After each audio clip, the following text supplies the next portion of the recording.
तो अब हम हमारा नेक्स्ट सीवी चालू करते हैं जिसका नाम है एटॉमिक स्पेक्ट्रा। तो सबसे पहले हम जानते हैं कि स्पेक्ट्रम क्या होता है। जब व्हाइट लाइट को एक प्रिज्म के द्वारा पास कराया जाए तो हमें कलर्स का एक कंटिन्यूअस बैंड मिलता है। इस कंटिन्यूअस बैंड को ही हम स्पेक्ट्रम कहते हैं। यह स्पेक्ट्रम आपको रेनबो के अंदर भी देखने को मिलता है। अब हम पढ़ते हैं कि एटॉमिक स्पेक्ट्रा क्या होता है। जब हम एटॉमिक गैस या वेपर को लो प्रेशर पर इलेक्ट्रिक करंट द्वारा एक्साइट करते हैं तो इससे कुछ रेडिएशंस एमिट होते हैं। इन रेडिएशंस का जो स्पेक्ट्रम बनता है उसमें कुछ सर्टेन वेवलेंथ्स ही दिखती हैं और हमें एक प्रकार का लाइन स्पेक्ट्रम देखने को मिलता है। एमिशन लाइन स्पेक्ट्रम में एक डार्क बैकग्राउंड पर कुछ ब्राइट लाइंस इस प्रकार से दिखती हैं। इसके बारे में हम आगे और डिटेल में समझते हैं। तो चलिए एमिशन लाइन स्पेक्ट्रम को अच्छे से समझते हैं। यहाँ पर जब हम गैस को इलेक्ट्रिसिटी के थ्रू हीट करते हैं तो इलेक्ट्रॉन्स एनर्जी लेकर लोअर एनर्जी लेवल से हायर एनर्जी लेवल पे चले जाते हैं। सपोज एक इलेक्ट्रॉन एनर्जी लेके n इज इक्वल टू 1 से n is equal to 5 orbit में चला जाता है। थोड़ी देर बाद यह इलेक्ट्रॉन एनर्जी लूज करके n इज इक्वल टू 1 में आ जाएगा, क्योंकि n is equal to 1 lower energy orbit है तो मोर स्टेबल ऑर्बिट है। ऐसा करते समय वह एक फोटोन रिलीज करेगा।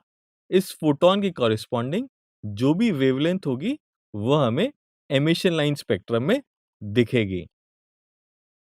सिमिलरली सपोज एक और इलेक्ट्रॉन है, वो n इज इक्वल टू 1 से n इज इक्वल टू 4 की स्टेट में एक्साइट होके जाता है तो वह भी थोड़ी देर बाद एनर्जी रिलीज करके नीचे आएगा n इज इक्वल टू 1 अपनी ओरिजिनल स्टेट में। ऐसा करते समय वो एक और फोटोन रिलीज करेगा तो इस फोटोन के कॉरेस्पॉन्डिंग भी जो वेवलेंथ होगी वह हमें एमिशन लाइन स्पेक्ट्रम में दिखेगी। तो यहाँ पे ध्यान देने की बात यह है कि कंटिन्यूअस बैंड नहीं मिलेगा, हमें सिर्फ एनर्जी लेवल के डिफरेंसेस के कॉरेस्पॉन्डिंग जो वेवलेंथ्स होंगी वही दिखेंगी। अब हम एक और तरह का एटॉमिक स्पेक्ट्रा देखते हैं। अब यदि किसी व्हाइट लाइट को किसी गैस से पास किया जाए और ट्रांसमिटेड लाइट को स्पेक्ट्रोमीटर से एनालाइज किया जाए तो स्पेक्ट्रम में हमें कुछ डार्क लाइंस दिखाई देती हैं। ये डार्क लाइंस ऑलमोस्ट उन्हीं वेवलेंथ्स के कॉरेस्पॉन्डिंग होती हैं जो कि गैस के एमिशन लाइन स्पेक्ट्रम में हमें मिलती हैं। तो बच्चों आप सोच सकते हैं ऐसा क्यों होता होगा। आपको इसके लिए 2 मिनट का समय दिया जाता है। आप लोग आपस में विचार विमर्श करें, फिर हम आपको इसका आंसर और रीजन बताएंगे। तो चलिए बच्चों इसका रीजन समझते हैं। इस स्पेक्ट्रम में जो डार्क लाइंस होती हैं उनके कॉरेस्पॉन्डिंग वेवलेंथ के फोटॉन्स गैस के अंदर के इलेक्ट्रॉन्स एब्जॉर्ब कर लेते हैं। जो गैस में लोअर एनर्जी लेवल के इलेक्ट्रॉन्स होंगे वो इन कॉरेस्पॉन्डिंग वेवलेंथ के फोटॉन्स को एब्जॉर्ब कर लेंगे और एनर्जी लेके एक्साइट होके हायर एनर्जी लेवल में चले जाएंगे।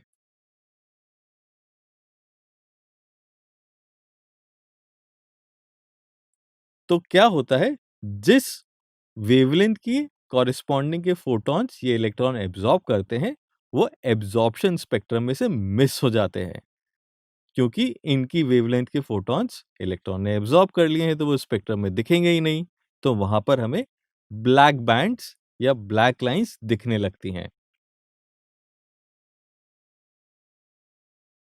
अब यदि हम emission line spectrum and absorption spectrum को क्लब कर दें तो हमें कंटिन्यूअस स्पेक्ट्रम मिल जाता है, जो कि ऑब्वियस भी है, क्योंकि एमिशन लाइन स्पेक्ट्रम में जिन वेवलेंथ्स के लिए हमें ब्राइट लाइंस मिलती हैं एब्जॉर्प्शन स्पेक्ट्रम में उन्हीं वेवलेंथ्स के लिए हमें डार्क लाइंस भी मिलती हैं। Emission line spectrum and absorption spectrum समझने के बाद हम एक बार वापस से रदरफोर्ड के मॉडल के बारे में चर्चा करते हैं। अभी हमने रदरफोर्ड के मॉडल में पढ़ा था कि क्लासिकल इलेक्ट्रोमैग्नेटिक थ्योरी के अनुसार कोई भी मूविंग इलेक्ट्रॉन जो कि एक ऑर्बिट में घूमता है, वह कंटिन्यूअसली एनर्जी रिलीज करेगा। अब क्योंकि वो कंटिन्यूअसली एनर्जी रिलीज करेगा तो उसको एक स्पाइरल मोशन फॉलो करना पड़ेगा।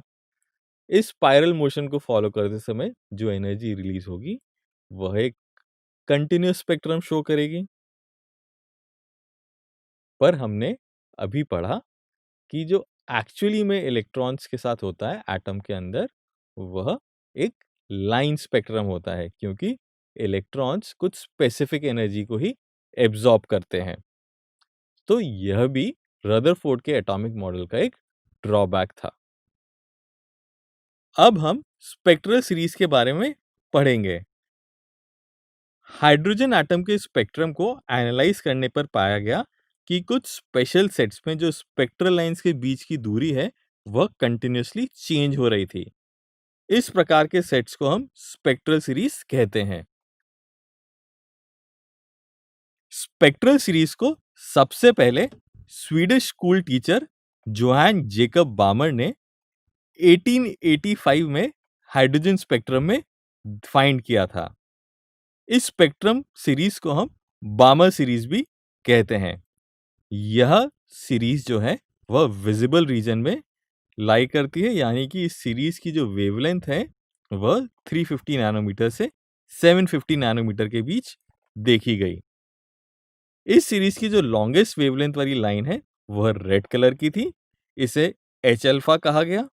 नेक्स्ट लाइन की वेवलेंथ 486.1 नैनोमीटर पाई गई, जो कि ब्लू ग्रीन कलर की थी, एंड इसे एच बीटा कहा गया।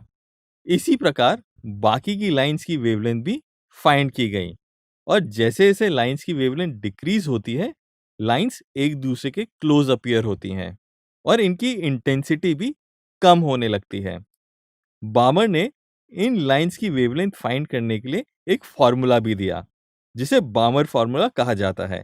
यह इस प्रकार से है: 1/λ is equal to r into 1/2² minus 1/n²। r यहाँ पर रिडबर्ग कांस्टेंट है और इसकी वैल्यू होती है 1.097 इंटू 10⁻⁷ मीटर इनवर्स। n यहाँ पर एक इंटीजर है और उसकी वैल्यू 3 से स्टार्ट होती है। अब हम n इज इक्वल टू 3 यानी कि एच अल्फा लाइन की वेवलेंथ कैलकुलेट करते हैं। बार्मर फॉर्मूला में अगर हम r की वैल्यू सब्स्टिट्यूट करें एंड n की वैल्यू 3 रखते हैं, तो इसे कैलकुलेट करने पर लैम्डा की वैल्यू आती है 656.3 नैनोमीटर। यह बामर सीरीज की सबसे लंबी वेवलेंथ की लाइन है। अब एच बीटा की वेवलेंथ के लिए बामर फॉर्मूले में n इज इक्वल टू 4 रखते हैं। यह कैलकुलेट करने पर आती है 486.1 नैनोमीटर। इस प्रकार हम H gamma and H delta इत्यादि भी फाइंड आउट कर सकते हैं। अब हम n के बहुत बड़े मान यानी कि n is equal to infinity के लिए वेवलेंथ फाइंड आउट करते हैं। जब बामर फॉर्मूले में n is equal to infinity substitute करते हैं तो हमारे पास यह आएगा, जिसको सिंप्लीफाई करने पर हमें लैम्डा की वैल्यू मिलेगी 364.6 नैनोमीटर। यह बामर सीरीज की सबसे कम वेवलेंथ की लाइन है। अब हम बामर फॉर्मूले को लाइट की फ्रीक्वेंसी के टर्म्स में लिखना सीखेंगे। हम जानते हैं वेलोसिटी ऑफ लाइट c को हम लिख सकते हैं फ्रीक्वेंसी इंटू लैम्डा।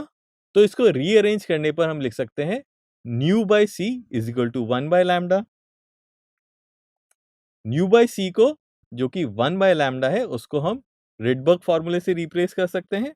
तो हमारे पास आ जाएगा nu by c is equal to r into 1/2² minus 1/n²।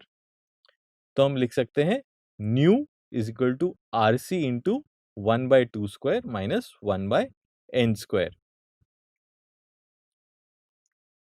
यहां पर न्यू होगी frequency of the light and C is speed of light. तो इस प्रकार से हम बामर सीरीज में किसी भी लाइन की फ्रीक्वेंसी हम निकाल सकते हैं। हाइड्रोजन स्पेक्ट्रम में बामर सीरीज के अलावा और भी सीरीज डिस्कवर की गई और यह सारी सीरीज उनके डिस्कवरर के नाम से जानी जाती हैं। इसमें पहली जो सीरीज है वह है लाइमन सीरीज और उसका फॉर्मूला है 1/λ is equal to r into 1/1² minus 1/n²। n यहाँ पर एक इंटीजर होता है जिसका मान 2 से स्टार्ट होता है। नेक्स्ट है पाश्चन सीरीज।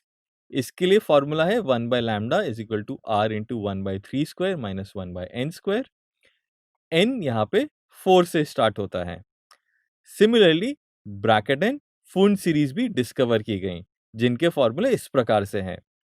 इन सभी फॉर्मूले में ब्रैकेट में लिखे फर्स्ट टर्म के अलावा बाकी सभी टर्म्स सेम हैं तथा n का मान ब्रैकेट में लिखे गए टर्म्स के डिनोमिनेटर में जिस इंटीजर का स्क्वायर लिखा है उसका नेक्स्ट इंटीजर से स्टार्ट होते हैं। जैसे लाइमन सीरीज में n is equal to 2, Paschen में n is equal to 4, Brackett में n is equal to 5 and Pfund में n इज इक्वल टू 6 से स्टार्ट होता है। लाइमन सीरीज अल्ट्रावायलेट रीजन में आती है and Paschen Brackett Pfund series infrared region में आती हैं। चलिए बच्चों, अब हम एक कॉन्सेप्ट टेस्ट करते हैं और जानते हैं कि आपने कितना सीख लिया है। क्वेश्चन में हमें पूछा है कि पाशन सीरीज में जो स्पेक्ट्रल लाइंस दिखती हैं उसकी सबसे शॉर्टेस्ट वेवलेंथ क्या होगी। तो यहाँ पर इस वीडियो को आप पॉज करें 2 मिनट्स के लिए और पाशन सीरीज के जो हमने फॉर्मूला देखा है उसका इस्तेमाल करके इसका आंसर निकालें। आई होप आप सभी ने सही आंसर निकाल लिया होगा। तो चलिए इसका सॉल्यूशन देखते हैं। हमें पता है for Paschen series 1/λ is equal to r into 1/3² minus 1/n²। अभी शॉर्टेस्ट वेवलेंथ के लिए n इंफिनिटी होना चाहिए, तो हम n इंफिनिटी सब्स्टिट्यूट करेंगे तो हमारे पास लैम्डा की वैल्यू आ जाएगी 821 नैनोमीटर्स। तो यह पाशन सीरीज की सबसे छोटी वेवलेंथ की स्पेक्ट्रल लाइन होगी।